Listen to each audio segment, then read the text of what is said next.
Hello, everybody. Good to be with you. So this is a very special weekend for Betsy and I because we're hosting 12 or 14 of our students here at Clarity House. They're not going to be staying here because there's not room, but they'll be staying in the city, and they'll be meeting us here over the next 2 or 3 days. And we'll meet for the first time in about 2 hours, which will be fun. But what I want to talk to you today is about this is a method of coming to see the truth in an immediate fashion, in a very easy, simple fashion. I used to do this a lot. In other words, I recommended this a lot. I used to do it with people in awakening sessions. Just one thing replaces another. And there's no reason I'd quit doing it because it's just as effective today as it was 5 years ago, which is the reason I want to show it to you again. So this practice is, well, I don't know what the name of it would be, maybe seeing through practice, I don't know. But what I want you to do is I want you to, what we do all of our lives is we look from here. We believe that we are a body, and we believe that we are looking from a body as a body. But that's actually not true, and I want you to be able to see that for yourself right now. So you are not the body, you are that which inhabits the body. You are the animating presence on the body. It's because of you that speech can happen, that movement can happen, that color and can happen in shape, all of that. There's nothing that can happen without you, and there's nothing that can happen except you. But what I want you to recognize is that you are the animating presence of this body. Remove the animation, the body dies. And I want you to recognize that you're that living aliveness that you can feel right now in the body. Just check. If I was to put you in a sensory deprivation tank right now, where it just cut you off from everything, you'd still know that you're alive. Because there's just a feeling of aliveness. There's a sense of aliveness, isn't that right? Well, just notice this sense of aliveness. And, you know, a lot of times in, particularly in pre-awakening, there's the sense that we're somehow located in the body, maybe in the head, behind the eyes, and there's kind of some kind of little fluttering going on in there, some kind of little energetic movement, and that's not exactly untrue. So I want you to notice right now, just notice this aliveness, and notice that it's not actually the body itself, but that it's just the animating presence of the body. I'm not talking about a soul. I'm talking about anything individual. I'm talking about just the animating presence itself. But there's an aliveness in this body. And I want you to become aware of the aliveness, and then I want you to become aware of the body, and I want you to recognize that they're not the same thing. That the presence here, the animation, is animating the body, but it's not the body. This body is a cadaver. It's a walking cadaver. It's as dead as dead meat off a truck. But as long as it's being animated, then it continues to thrive. It ceases to be animated, it's all over. If you recognize yourself as this animation, you might want to recognize yourself instead of being in the head. Even you can imagine that you're behind the head, that you're actually behind your own unit. Imagine that you are a phantom thing behind this unit, or either or looking through the head of this unit. I want you to look through this body. I want you to recognize consciously that this body is it's like a video camera. This body is a sensing device for awakeness. It's like a virtual helmet for awakeness with virtual gloves and virtual boots and all that. And what you do is you put one of these on. Now this is, I'm using language here, so everything, don't take everything I tell you to the nth degree, but just get the feel of it. And in essence, what happens is that this animation, at least apparently, puts on this body. Awakeness puts on this virtual suit. Instead of a virtual helmet, it's a virtual suit. It puts on this virtual suit, and then it experiences this virtual reality, what you and I call the world, or Earth, or US, or whatever it is, wherever you are, France.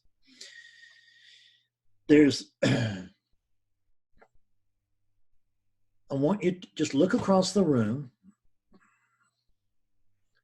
only instead of looking as the body, please look through the body. Notice that you are this, whatever it is that's conscious here, that's you. And whatever it is that's conscious here is using this body like a camera, like a video camera. And but this video camera has been confused for a very, very long time. And it has believed that it's a photographer.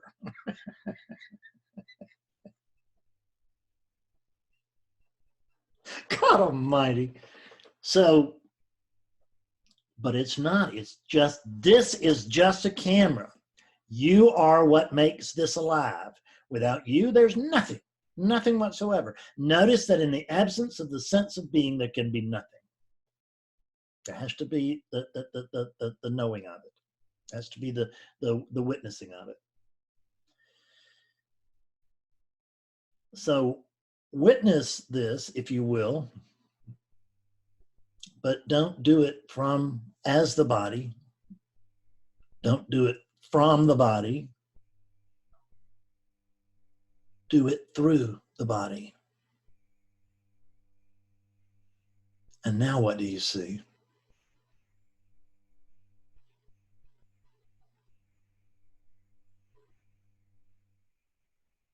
So you see the same thing, except that it's completely different. Because now you're looking through a portal, like a portal on a boat. You're looking through and you're seeing that over there. And just recognize that you're not over there. Well, not this manifestation is not other than you, but for the sake of this experiment, you're not over there. You're back here looking through this body.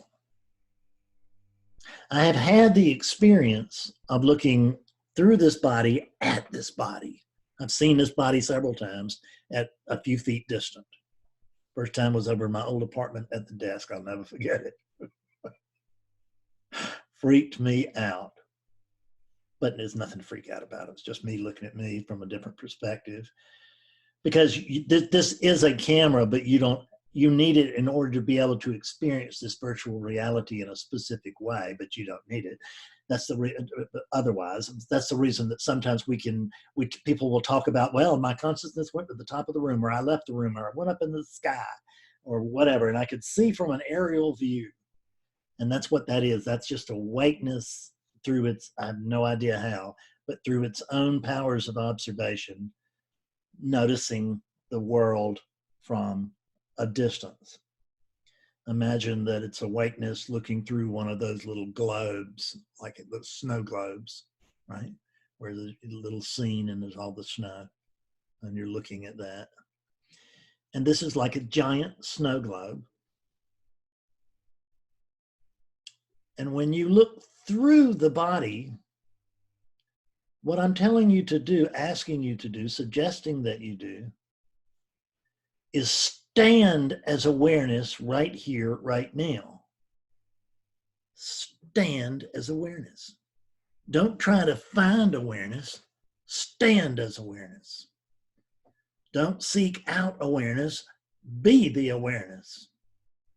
Be the awareness that's seeing this world. Be the awareness that's hearing these words.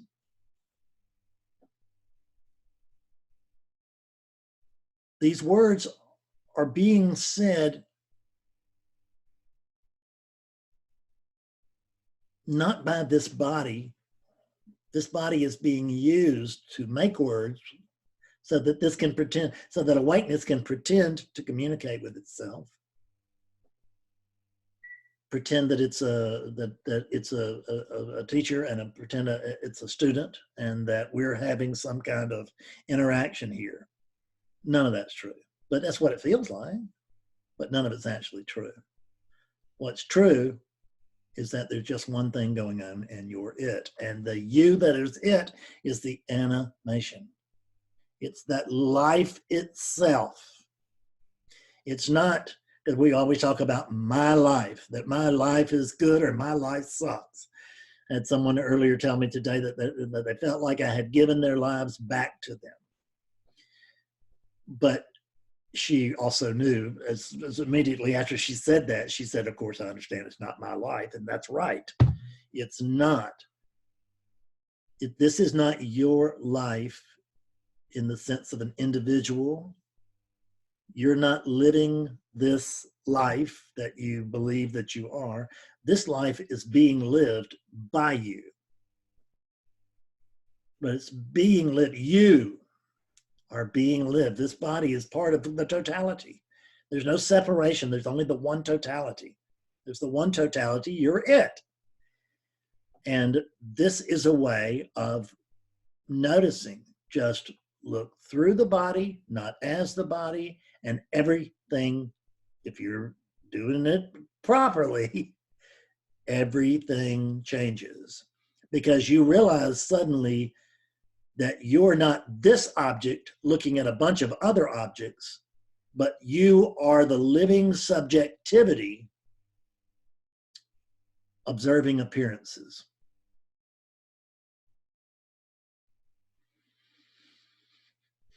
I have all kinds of little statues back here. I have what, 20, 25 of them. And I can see that I don't live in the same world as these statues. I don't live in a world at all. I live prior to the world. The world only happens because of me, because of the sense of being. But I don't need the world. This consciousness is speaking with you, right? I have no need whatsoever of the world. Much of the quote time, I don't know how else to put it, but much of the time I do not even experience the world. I don't experience myself at all, and I don't miss myself either. It's not like prior to the Fred unit, I can remember this deep calling, oh, if I could just get another body, if I could just come to exist, if I could just be a Fred this time, or what, none of that. I don't remember anything prior to the unit birth. And I'm not going to remember anything after it either, because this is just a passing thing. I'm not going to be here after the unit. I will always be here.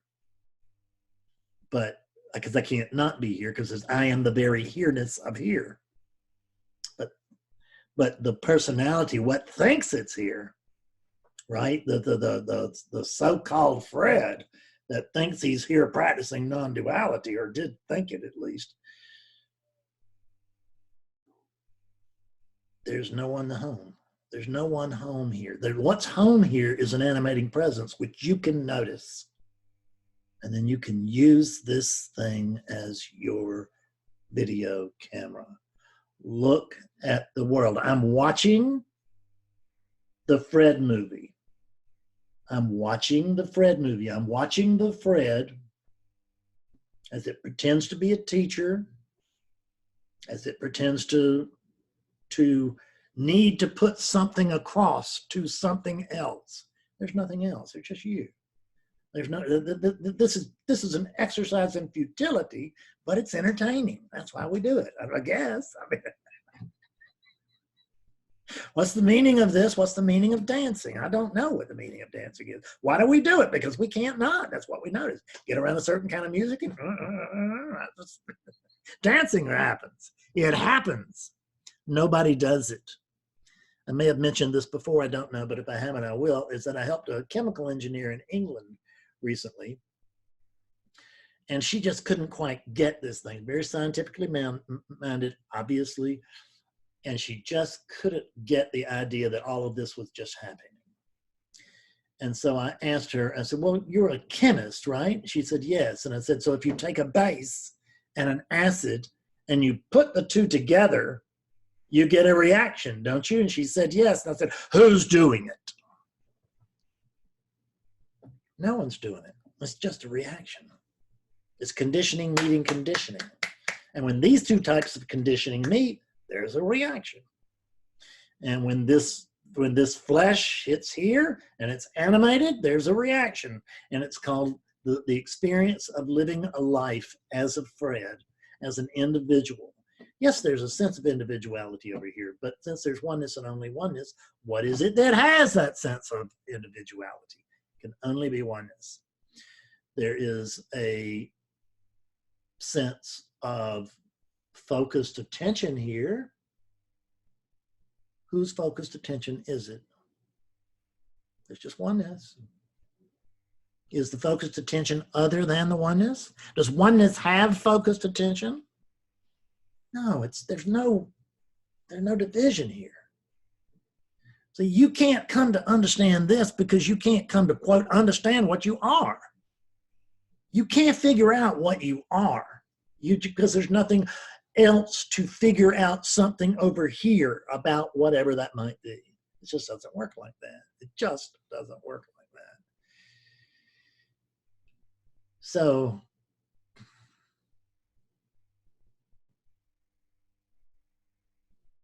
stand as awareness and notice that all of this is occurring essentially inside of you. Not that there's an outside to you. There's no outside to you. So when I say, what does inside mean when there's no outside? It doesn't really mean anything, but you can get the feel nonetheless. That there's only this awareness. There's this awake space. I told you that you were this awake space. You just never figured out that it was this space that we're talking about. But it is. It's this space. I count one space. Many, many apparent divisions, one space. You count them. See how many you count. Well, you are that. You are that. And that is that is aliveness. I don't want to say it's alive. That makes it something that's alive. But it's this aliveness. It's this awakeness. It's this awareness in which everything occurs and by which everything is recorded. And then, and awakeness has no memory. So it's always going to be a unit's memory. When this experiment is over, you'll have a memory of it. But the memory of this experiment will not be the same thing as this living experiment. It may still be useful to you, well and good, but it won't be the same thing. It will be a character, even as it will essentially be an awake character, which is there's no such thing because there's no character to begin with. But there will be a sense of Fredness that has a memory of this unit in another time, in another place, having another type of experience. And there's only here and now. None of that can be true. But doesn't mean it can't be remembered. Doesn't mean it can't be projected. We do. We remember it. We call it the past. We project it. We call it the future. When are we remembering it? Right now. When are we projecting it? Right now. We're projecting there as here. And we're projecting there, over there as here, but there's only here. Where it's all happening right here now. Stand as awareness. Notice what you are. Notice what you are. Quit looking for what the hell you are. What you're looking with is what you're looking for. The seeker is the sought.